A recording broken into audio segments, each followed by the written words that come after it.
I need to get this off my chest because even though it happened a while ago, I still think about it sometimes when I'm sipping my morning Starbucks. Let me take you back to my senior year at University of Washington in Seattle. Picture this. Your girl was killing it in computer science, pulling all-nighters at the library fueled by nothing but Red Bull and determination. I was dating this guy Brandon for almost 3 years. Tall, played intramural basketball, nice smile, the whole package. We met freshman year in Calculus 101 when he asked to borrow my TI-84 calculator. Classic meet cute, right? Fast forward to graduation week. I'm talking cap and gown, parents flying in, the works. We had this big graduation party at this swanky rooftop bar downtown with killer views of the Space Needle. Everyone was there. Our friend group, some professors, even the dean showed up for a bit. I was feeling on top of the world. Brandon had landed this amazing internship at Microsoft while I was still interviewing, but I was genuinely happy for him. That's what you do when you love someone. You celebrate their wins. So we're at this party. I'm 3 White Claws deep when Brandon pulls me aside. At first, I thought he was going to propose or something crazy. Instead, he drops this bomb on me. I need to tell you something. I've been hooking up with Jessica. Not just any Jessica, the dean's daughter. She was a year below us, always wearing those Lululemon sets to class, like it was a fashion show instead of data structures. I'm standing there in my Forever 21 dress. Don't judge, I was on a student budget, trying to process this when he continues. It wasn't about feelings. Her dad got me the Microsoft internship. I needed it for my resume. Y'all, the audacity, the disrespect. I just stared at him for what felt like forever, but was probably 5 seconds. Then I did something I never thought I would do. I walked back to the center of the party, clinked my glass like I was about to make some heartfelt toast, and said, "Hey everyone, just wanted to let you know that Brandon and I are done. Apparently he's been sleeping with the dean's daughter to get his internship. So congrats on the career boost, babe. Hope it was worth it." The room went so quiet you could hear a pin drop. Brandon turned whiter than a sheet of printer paper. The dean, who was still there, looked like someone had slapped him with a wet fish. Brandon tried to grab my arm, but my friend Tasha, love her to death, stepped between us. I walked out with my head held high, crying my eyes out in the Uber home. My roommate found me wrapped in a blanket burrito, watching The Office reruns and eating Trader Joe's cookie butter straight from the jar. The next morning, I woke up to approximately 1 million texts. Apparently, after I left, the dean had a very public conversation with Brandon. 2 days later, Brandon was called in for a disciplinary hearing. Turns out, using the dean's daughter to get professional advantages violated about 15 different university ethics codes. Who knew? Brandon got his internship offer rescinded and was placed on academic probation, effectively preventing him from graduating that semester. He had to take additional ethics courses before they would grant his degree, which meant more tuition fees on top of his already massive student loans. Meanwhile, I threw myself into job applications. I'm talking spreadsheets, LinkedIn Premium, the whole 9 yards. I landed a job at a startup in Silicon Valley working on AI projects. Nothing motivates you like pure rage and the desire to prove someone wrong. Am I right? A month after moving to California, I got a text from Brandon. He needed $2,000 for a lawyer to help him appeal the university's decision. The audacity, part 2. I sent back a simple new phone, who dis, and blocked his number. It's been almost a year now. According to mutual friends, Brandon is working at a Verizon call center back in his hometown. Meanwhile, I just got promoted and my AI project won an industry award last month.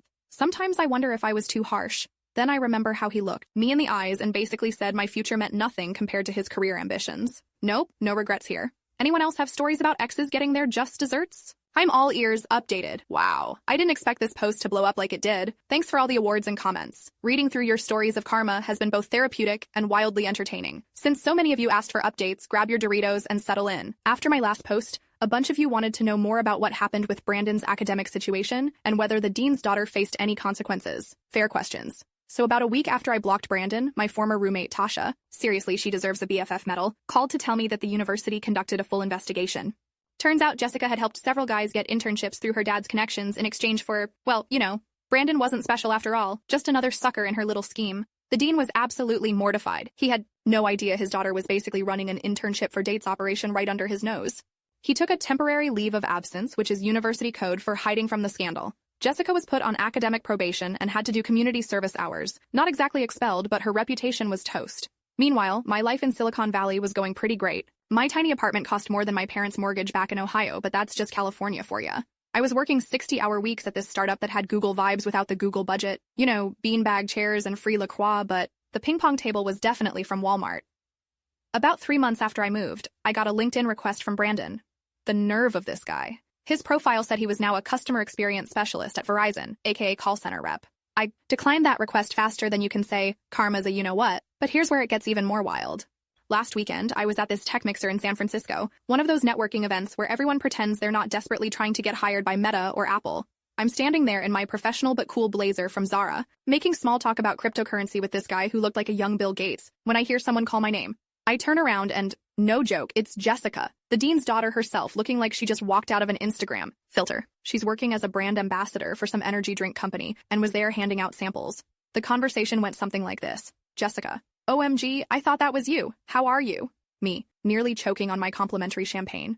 I'm good. What are you doing here? Jessica: Working, obviously. Dad cut me off after the whole, But listen, I'm really sorry about Brandon. I didn't know you guys were that serious. Y'all, I took the deepest breath of my life and channeled my inner Michelle Obama. When they go low, we go high. Me: It all worked out for the best. I'm doing great here. Jessica: That's awesome. Brandon's such a loser anyway. Did you know he tried to sue the university? His parents had to remortgage their house to pay the legal fees. It was a whole thing. I didn't know that part. Apparently, Brandon's parents were not happy about having to bail him out of this mess. They had already paid for his 5-year, 4-year degree. He had to repeat some classes. Shocking, I know. And this was the final straw.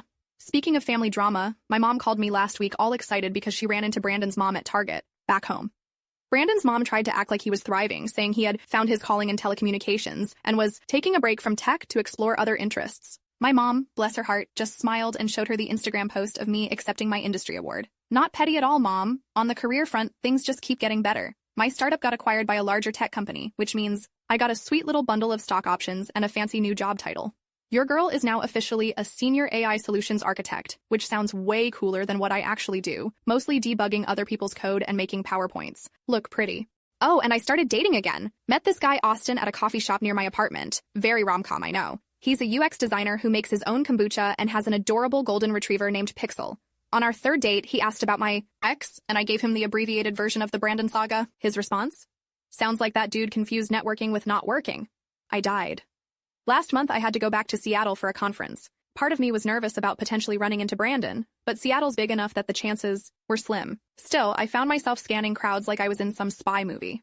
The conference was at the convention center downtown, and I was presenting our company's latest AI project to a room full of tech bros in Patagonia vests. The presentation went great. Lots of questions, business cards exchanged, the whole deal. I was riding that professional high when I decided to visit my old university campus for nostalgia's sake. Bad idea or good idea? Still not sure.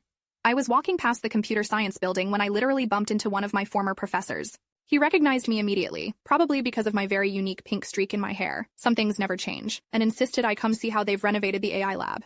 As we're walking, he mentions that they use my company's case study in his senior seminar class. Talk about full circle. After the campus tour, I stopped by my favorite college coffee shop, the one where Brandon and I used to study together for hours. As I'm ordering my oat milk latte, yes, I became that California person, I hear someone say, "No way, is that really you?" It wasn't Brandon, thank goodness. It was his former roommate, Chris. Chris was always the nice one in their friend group, the guy who made sure everyone got home safe after parties and remembered people's birthdays. We catch up for a bit, and of course, Brandon comes up. According to Chris, Brandon's been telling everyone that I ruined his life because I was jealous of his success. Classic gaslighting. Chris said he eventually stopped hanging out with Brandon because he couldn't stand the constant victim mentality. Apparently, Brandon even started a podcast about cancel culture in academia that got exactly 7 listeners before he abandoned it. The best part, Brandon applied to the same company I work for now. Chris found out because Brandon asked him for a reference. The recruiter saw my name on the employee directory and asked if I knew him. I simply sent her our text history where he asked me for lawyer money, and that was that. Application status, rejected. I know some of you might think I'm being too hard on him or should forgive and forget. Maybe someday, but not today. Not when I remember how small he made me feel, how he was willing to trade our relationship for a line on his resume. Some lessons need to be learned the hard way. For now, I'm focusing on my career, my new relationship, and my houseplant collection. Only killed 3 succulents this month. Progress. Life's too short to waste it on people who see you as a stepping stone rather than a partner. If there's one thing I've learned from this whole experience, it's that your professional ethics and personal ethics are the same thing. Character isn't something you can turn on and off depending on what you want. Brandon showed me who he really was, and I believed him. Final update. It's been exactly 2 years since the graduation party incident, and I thought I'd give y'all one. Final update since so many of you have been incredibly supportive through this journey. Remember that acquisition I mentioned? Well, our company went public last month. Nothing crazy like Google stock or anything, but enough that I paid off my student loans in one fell swoop. The look on my bank account manager's face was priceless. Austin and I are still going strong. We moved in together 6 months ago, and honestly, waking up to Pixel's doggy kisses every morning is the best therapy ever. We're talking about starting our own AI ethics consultancy next year. Turns out my Brandon experience gave me some strong opinions about professional integrity. Oh, and the universe has a funny way of closing circles. Last week, I got a customer support call for our product. The voice on the other end? Brandon? He didn't recognize me at first, but I knew that voice immediately. When I said my name, there was this long pause. Then he just professionally continued with the troubleshooting script. I almost felt bad for him. Almost. After the call, I got an email from him. No drama, no excuses, just a simple apology. He said hitting rock bottom made him realize what kind of person he'd become, and he's been working on himself. He's back in school part-time, studying ethics of all things. I forgive him. I'm working on it. But more importantly, I forgave myself for not seeing the red flags sooner. Life isn't perfect. My apartment still has that weird smell when it rains. I still burn toast regularly, and sometimes I still doubt myself in meetings full of dudes in hoodies. But I'm good. Really good. Thanks for coming along on this ride with me, Reddit. Remember, your worth isn't tied to who validates you or what connections they have. And karma? She works at her own pace, but her timing is always perfect.